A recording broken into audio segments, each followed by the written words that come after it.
So, You think we could get you to take a shit live on the air? I'm being sincere. oh, I know you are. That's what makes it so funny. We could set up a camera in there, and I think it would be viral content everybody would be talking about. And then Silva could get in our YouTube, and every clip that week could Yeah. just be Tony Schiavone shits on, Yeah. and just one after another, just run through all the names of the folks that you shit on. But Yeah. One of them would be probably about three of them in would be Tony Schiavone shits on somebody in the unemployment line. who are you? Who do you got beef with that's unemployed? I don't know, but I'll be in that line if we put those on. Wait, hang on. We're not saying we're gonna show your butthole. Doesn't matter. If we've learned one thing in wrestling in the last week, it's that you can't show your butthole and maintain your employment contract. Wow. What? What? Zing. Dave Silva suggests we use the hashtag live shitter. Man, what about that for a little bonus piece of content for the WHW Patreon? No, that's not going to happen. So, ixnay on the butthole. If only you were around a week ago, we could have saved some young lady's career. Save somebody's career. Actually, here's the word I heard. Oh, okay. I actually did the math on this beforehand. Okay. Let's just say a friend of ours in the group chat discovered that Mandy Rose was posting questionable content. Okay. And I said to myself, I bet WWE doesn't know about that. And I'm not going to be the guy who runs in tails. Okay. But I did say, hey, hypothetically, maybe she's making a business decision. Yeah. And I said to my friend in the group chat who will remain nameless, hey, hey, friend, how much is the monthly subscription? And he hit me with $40. And I said, all right, well, $40 times 10,000 thirsty. Wait, 400 grand this month? Yeah. And then I learned, well, there's really nothing posted there. You got to like DM for it. So it's an upcharge. And then I saw a menu that leaked out where she's like rating hogs and all this other stuff. But apparently for like an 8-second video, it's $115. And I'm like, man, if she's got the base, I think she does. Yes. She don't need wrestling anymore. Wrestling would be in the rear view mirror, as we say. And as you said it right, a business decision. My goodness. Can you imagine, Tony? All right.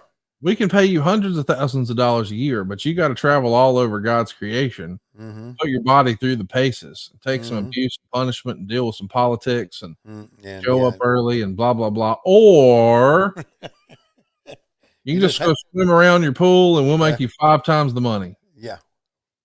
Sign me up. Anybody that doesn't get that just is a fucking idiot. Yes. My goodness. Yeah. Now the question is, does she still do wrestling but somewhere else?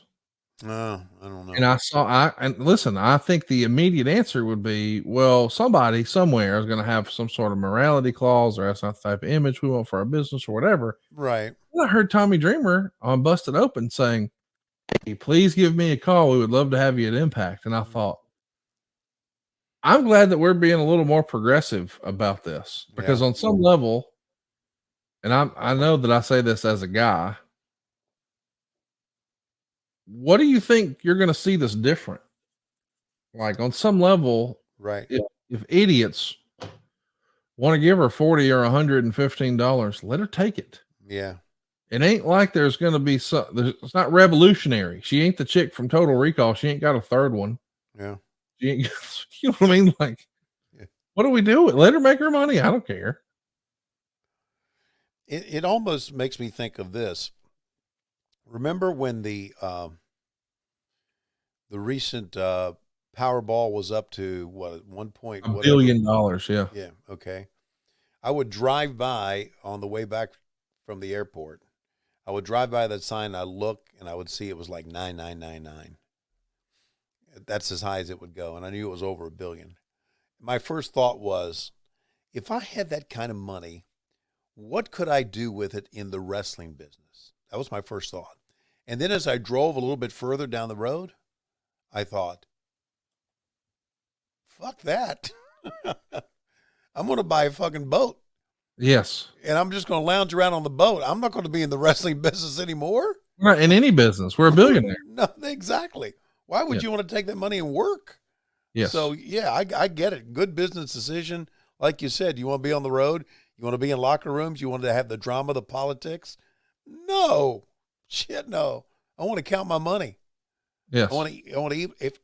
By the way, if I want to eat somewhere in Los Angeles for dinner, I hop on a private jet and I get there. Yes. Yeah. So there you go. So I agree with all that.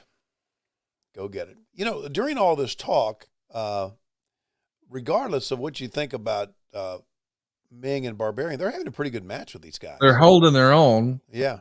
It's better than I thought. Meltzer would Right. say most of the match saw Hall worked on at 1.6, got the megaphone from Jimmy Hart and chased him to the back. Hall finally made the hot tag, and after a little brawling, Barbarian missed a high kick to Nash. Nash jackknifed him for the pin, 1 star. So he doesn't love it, but listen, it's a tough act to follow everything that we've seen. Yeah. Yeah. And this is a definitely Faces of Fear are from a different era. Right. They're not necessarily strong promo guys. They're just big, badass bruisers. But as big as they are, they're not bigger than Scott Hall and Kevin Nash. No, they're not. So anyway, just saying Scott Hall and Kevin Nash are bigger individuals here. Yes, they are. And bigger personality wise. And it just, but I've seen some pretty good. I mean, I've seen the Barbarian do a couple of his kicks and yes. Here we go.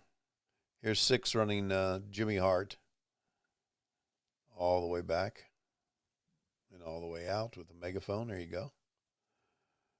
And the fans weren't really into. The fans are into Hall and Nash, as we know from the entrance, and into the NWO, but they're not really into this match here. So, but again, like you said, I think they're holding their own. And of course, Scott was such a great performer and a great seller, and one of those deals where, man, wish he could have reaped the rewards that many of us who were in wrestling in that era are reaping right now. Wish he was around for it. Yeah. Yeah. What do you think is going to be the result of the Mandy Rose thing, if you had to guess? You think she's done with wrestling? I know you just sort of laid out, if you hit the Powerball, you'd probably be done with wrestling. But yeah, I would be. Do you think she's done, or do you think we'll see her pop up here and there? It's hard. I don't know how passionate Mandy Rose was for the business. If she really loved it and really had it in her, and let's say had an ego to where she wanted to be the one of the top stars, then yes, you'll see her back. But I would think that, again, I don't know what, everybody has their own individual taste on money and, lifestyle. Yeah. I would think that she's done with wrestling. And that's just putting myself in her position. If I had another money stream, big money stream, which obviously it is, then I would be done with it, wouldn't you? I don't know. Yeah, I mean, listen, I could see it either way. I could see. Well, yeah, me too. Yeah. Yeah, I could see it anyway. I could see that, that like Tommy Dreamer said, or even an independent promoter, could say, let's bring Mandy in. Let's give her a lot of money because who knows?